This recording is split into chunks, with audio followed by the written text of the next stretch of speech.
So in terms of the program governance, I think it's fairly self-explanatory.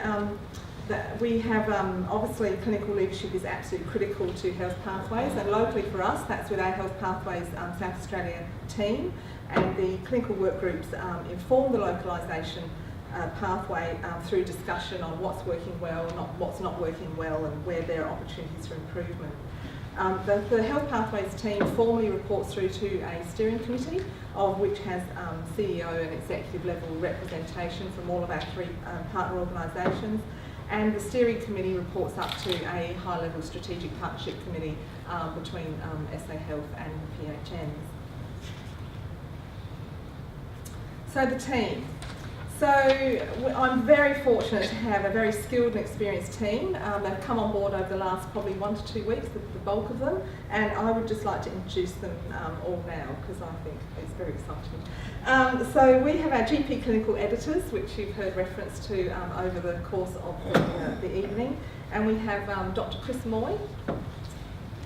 And you will know most of these people, I'm sure. I just want to say that all of our GP clinical editors are practicing GPs. They also wear a range of different hats, locally, state and nationally, and so are very involved in many things across metro and rural South Australia.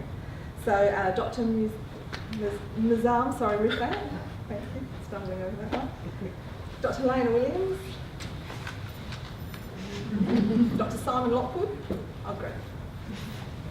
And Simon's from Roxby Downs, and Dr. Katrina Kitchen from Mount Gambier.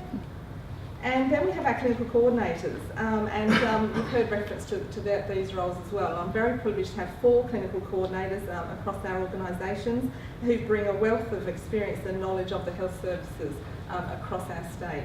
So I'd like to introduce Veronica Hunter-Riviere, who's been our lovely IT support tonight, Akushla Lindell, Litza Myers, and Rosie Bonner, SA Health. We also have the privilege of clinical leaders, and these are our SA Health people who are working with us. So we have Associate Professor Craig Whitehead, I saw Craig earlier. Dr. John Shenfine, sorry. Dr. Simon Jenkins, but I think he couldn't make it tonight.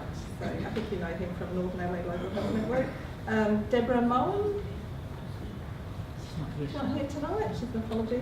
And Dr. Matthew McConnell, thank you.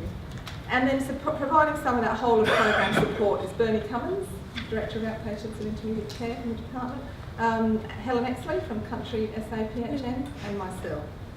So please make yourself known to them afterwards, and we'll certainly be available as a team to answer any questions that you may have. In terms of where to from here, we've put together an indicative timeline. So, and this is really around getting started. So now that we have the full team on board, we will be spending the next couple of weeks developing a pathway schedule to inform the program plan and implementation as we move forward. And the scheduling pathway development is a reasonably complex process, and one pathway may have multiple interrelated pathways that also require development. But our first goal is to get as many pathways localised and up on the live site as quickly as possible. There needs to be a critical mass of pathways before launching our live site for GPs and health professionals to access. And we're aiming by the end of 2017 to have that critical mass, and looking at around early 2018 to have a live site launch. So, but we don't stop at those initial pathways. We will continue to keep localising as we work through our schedule. And we'll hear more about the Go Live site later on as we move through this year. So this is a start. It is an evolving and continuous process where GPs and health professionals are part of that journey, and we certainly want your involvement. So how might you get involved? We have an email address at the moment, and that's the details there. It is actually on the back of your information flyer as well. The 3 websites have got Health Pathways links to them, so please look at those websites. We'll be putting the presentations up there as well as frequently asked questions, which we've got hard copies on. There will be a project site that's currently being developed, and we're hoping that will be ready in about a month's time. I encourage you to, once again, provide any feedback, or if you have any questions, to get in touch with us, and we'll do our best to answer them. Thank you.